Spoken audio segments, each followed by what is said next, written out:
મૃત્યુ વખતે શું થતું હશે? કેટલી તકલીફ થતી હશે? પૂછજો તો ખરા. કોઈક મરી ગયા હોય એને, મરી ગયા એને પૂછજો. છે કોઈ મરી ગયેલું? હવે એને પૂછવા કેમ જવું? આ પ્રશ્ન અઘરો છે. જે મરી ગયા છે એને પૂછવું કેમ? નથી ફોન નથી લાગતા, નથી ઈમેલ આવતો, નથી કોઈ સંપર્ક સૂત્ર, કઈ રીતે કોન્ટેક્ટ કરવો? તો પછી શાસ્ત્રને પૂછીએ. શાસ્ત્રએ કીધું મૃત્યુ વખતે શું થાય? ગલગલિયા તો નહીં જ કરતા હોય યમના દૂતો, એટલું તો ફાઇનલ. મૃત્યુ વખતે શું થાય એમ કીધું છે. મૃત્યુ વખતે વેદના થાય. કેટલી વેદના થાય કે 1000 વીછી ભેગા થઈને ડંખ મારે જેટલી પીડા થાય ને એટલી પીડા મોત સમયે થાય. હવે 1000 વીછી, એક વીછી કોઈને કરડ્યું છે?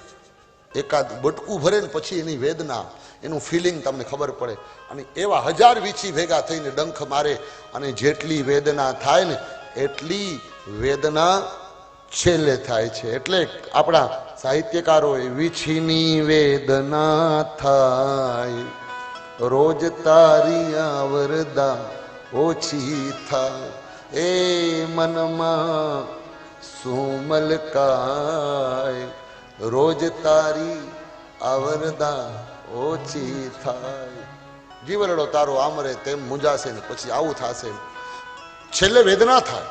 1000 વીછી ભેગા થઈને ડંખ મારે એટલી પીડા થાય છે મૃત્યુ સમય.